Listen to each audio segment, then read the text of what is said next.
Hey everybody, Eric here with Corter Leather. In this video we're going to make one of our zip wallets. It's a fairly simple piece. You have a zip pouch and we have one large slot for cards. You can also fit cards and cash inside. And a little D-ring on the end here. You can put your keys on it, you can hold it, put it on a lanyard.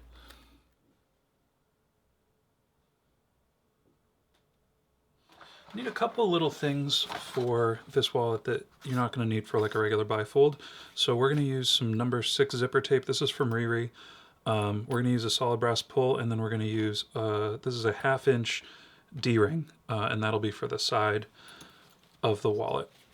With the leather, we're going to use, this is a Hermann Oak Bridle, and the first thing we need to do is cut out the pattern. And this pattern's available at the second link in the description of the video on our website for a couple bucks if you want to make along. And as usual, we're cutting this out. We printed this out on heavy cardstock. If you want to make multiples of this, it's probably best to transfer the pattern onto a pattern plastic or something a little sturdier, because the cardstock really only works for 1 or 2 copies. A little tip for inside curves, and we've shown you this with leather, but it also works with your patterns. This is a 1/2 inch radius, I think. We're going to use a 1/2 inch hole punch here.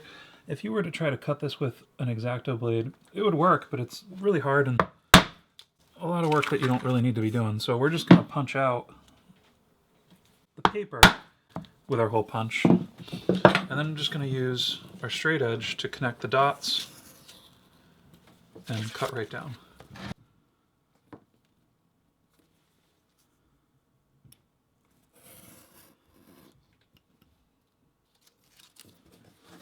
Now that we have our pattern cut out, we're going to just place it on the leather, and we're going to go through and trace this all out. I'm using a scratch awl. Remember, if you're not going to be using any seam allowances, you want to avoid any marking tools, because if you get any marks over your pattern, you're not going to have any way to hide it. So we're going to use a simple scratch awl, and we're just going to go through and trace everything out on the leather and then cut it out.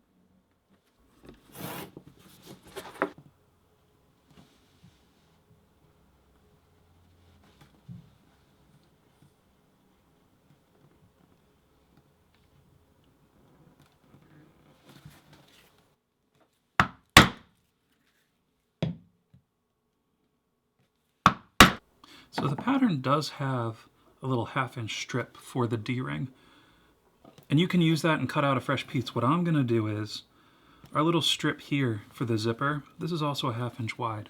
So if you're careful, and we'll burnish that off, if you're careful, you can use this scrap in here as your D-ring strap on the side of the wallet. And that's what we're going to do, just to avoid having to cut out a separate little piece like this. It's not a big hassle, but you have this anyway, so you might as well use it. So now that we have this all laid out, or all cut out, we're going to lay it out, because we need to figure out the order in which we're going to burnish everything. So we're going to have our pocket on one side, and if you want to cut out 2 of these, you can do a pocket on either side. It would kind of look like that. That'd be a lot of storage. That'd be cool too. We're only going to do on one side. The first step that we're going to do is we're going to install the zipper. So if we put the zipper here, we know that we're going to have to burnish the inside of the little zipper compartment.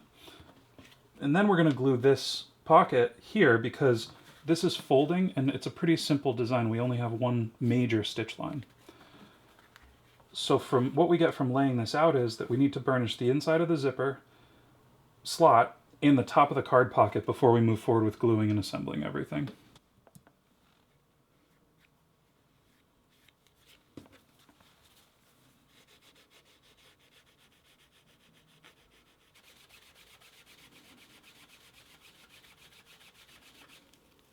Now that we have everything burnished, the next step is to install the zipper. We're going to stick the zipper to this side, the inside, but first we're going to mark out the stitch line, because once the zipper is installed, we don't want to be catching the fabric of the zipper tape.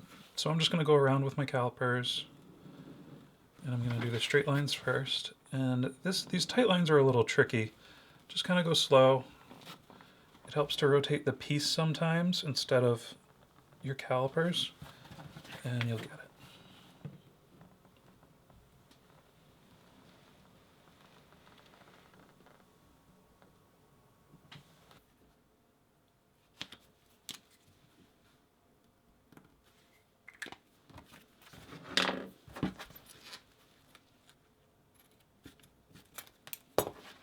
So if you have a zipper that's pre-sized and the pull is already on it, you're good to go.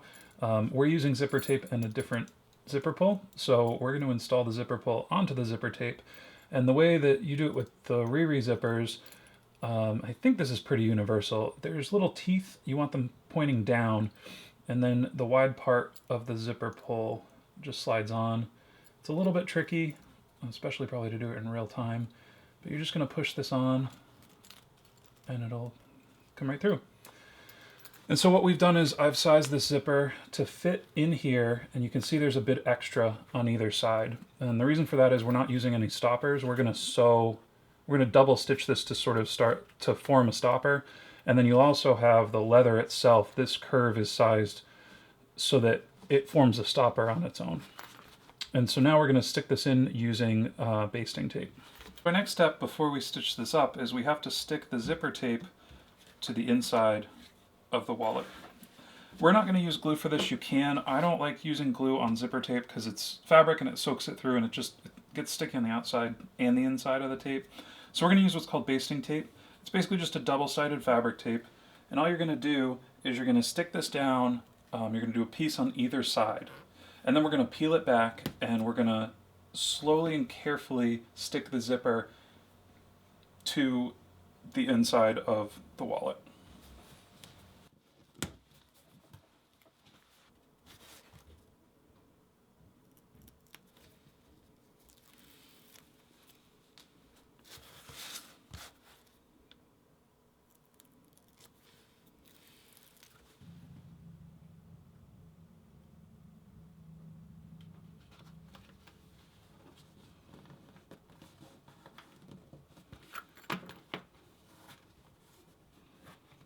So we have our weaver stitching irons here. We're using the 5mm for this project.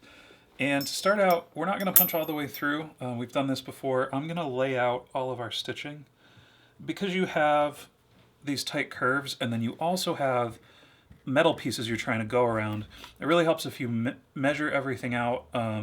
Some things you have to do by feel even, and then you know where every stitch is going to go. And when you place every stitch like this without committing, if you have to move some things, you can punch the hole through and the thread itself will cover these holes and you'll never see them.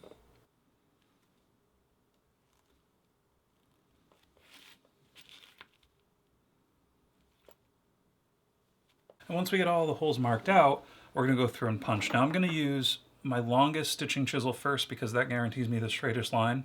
Probably going to end up going from where the curve starts down to where the curve starts on either side. Then I'm going to go in on the curve and I'm going to use either my 2-prong or my 1-prong. And we'll get into it in a minute.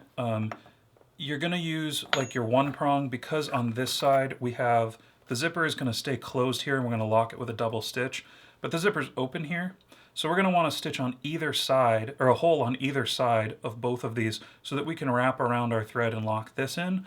But we're going to want a stitch on either side of this so that we can wrap it around on this side as well. So it's a little bit tricky, but it's not super hard. Let's get the long stitch line first and we'll bring you in when we're doing the other stuff.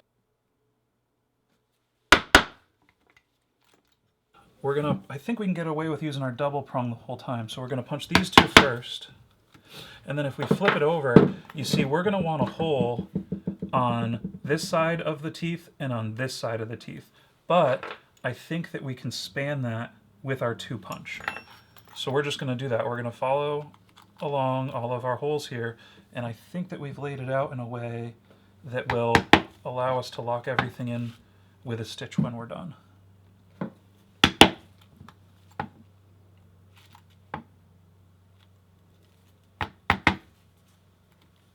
It's important to note that this is a very utilitarian way of installing a zipper. You can use a zipper tool like this and you can cut off some of these teeth and you can do, these are little zipper ends, and then they also make for the closed side, they make a little T-connector. You can do that too. You can go as crazy as you want with it.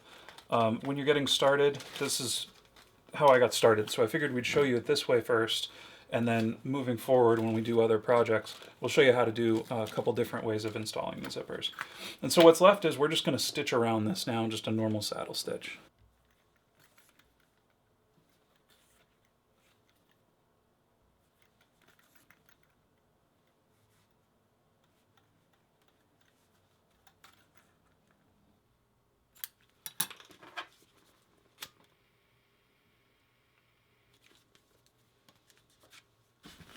So the next step, I went through and I trimmed up the inside of the zipper tape.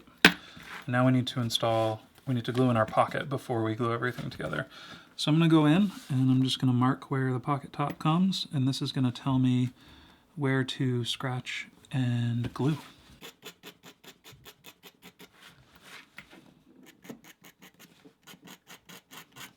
You don't need to rough up every single glue line you do. It really depends on the leather.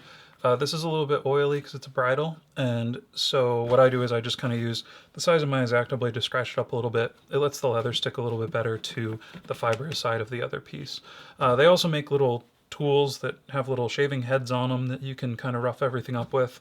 I've just never gotten one. I always just kind of stick to the X-Acto because it's always nearby. And so we're just going to glue both sides with contact cement. We usually use barge. This is weldwood. We're always running out, and this is what the hardware store sells that's down the road from the shop.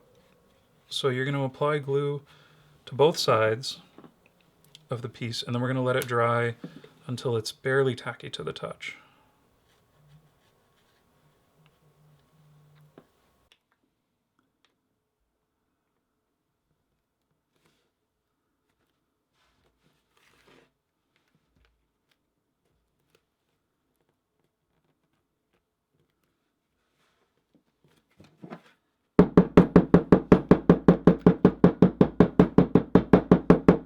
The next step, before we glue this, fold this over and glue this together, we need to figure out where we're going to put our D-ring and our little leather loop. So the way that this is going to go together is this little leather loop is just going to wrap around, and I'm thinking we're going to go on this side. Now, I don't want to put this over like this, although you could. What I want to do is I want to do this one side inside of the wallet, and then on this side I think I'm going to round this over and have it hanging out just as a little detail. So I'm going to mark with this folded over.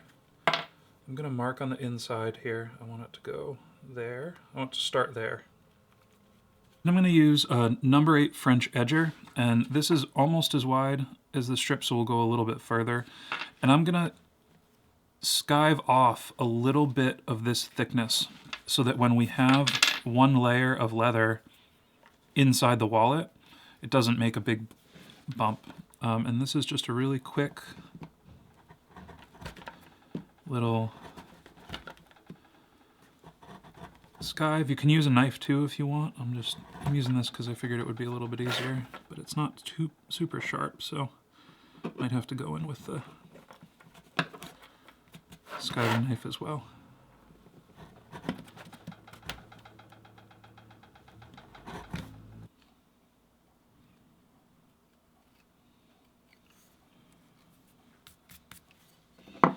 And so then when we fit our tab in here, you see it'll just sink down a little bit and prevent there from being, well, actually it'll go this way, but it'll prevent a big bump from happening right here. So the next step I need to figure out is how long my tail of this tab that's going to stick out is.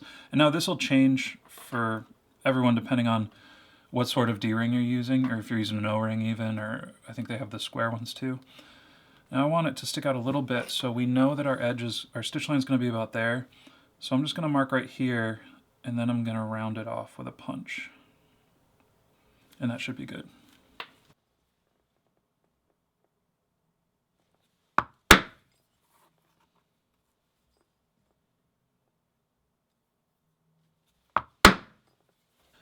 We're going to glue around both sides because we're going to just fold this together. What I'm going to do though is I'm only going to stitch to right here and leave a little bit open. If you were to stitch all the way up, the zipper doesn't really function that good. You have to leave a little bit of an open space for it to zip and unzip. So I'm just going to mark on the side with no pocket where the pocket comes to. And then that way I know how far to glue on that side, and we won't get glue all in here. And once you do that, you just open it up and glue it, and then glue your little, I'm gluing one side of this tab that will be on the inside. And then on the outside, you can glue it. I'm probably just going to punch and stitch it in though.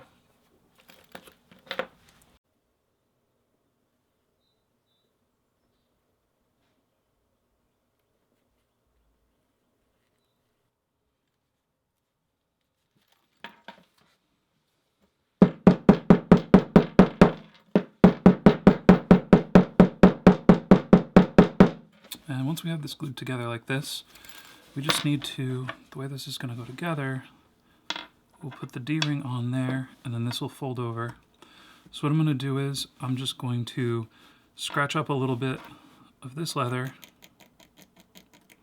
and we'll do a little dab of glue on both here and here. And then we can just stick everything together, and we're ready to sew.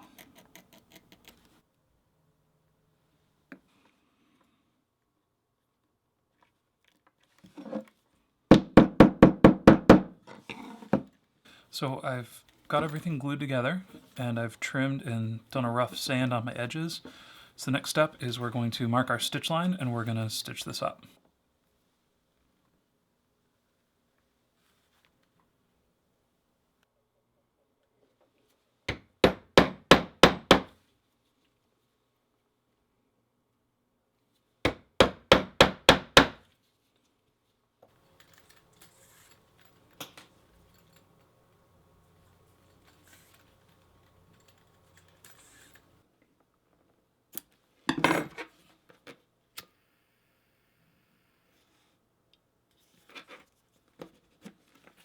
And here we go. We're all stitched up. We back stitched over here. I just did the whole thing in one go, but if you want to split it into two, that's fine too. We're going to use a size 0 edge beveler from Weaver, and I'm just going to bevel the edges, do a little bit of a light sand, and then burnish with gum trag and hit it with a little beeswax. Of course, you can finish the edges any way you want. This is just a simple utilitarian way to seal them up and look nice. You can make this as fancy as you want, and we'll see when this is all done to go over the final product. And here's the finished piece. It came out really nice, and again, you can get this pattern in the description and all the tools and materials that we used. It's going to be the first link in the description. Pattern's going to be the second. As for the piece, I'm really happy with it. You have card slots here, and then in here we have coins in it, but you can fit bills and cards inside as well.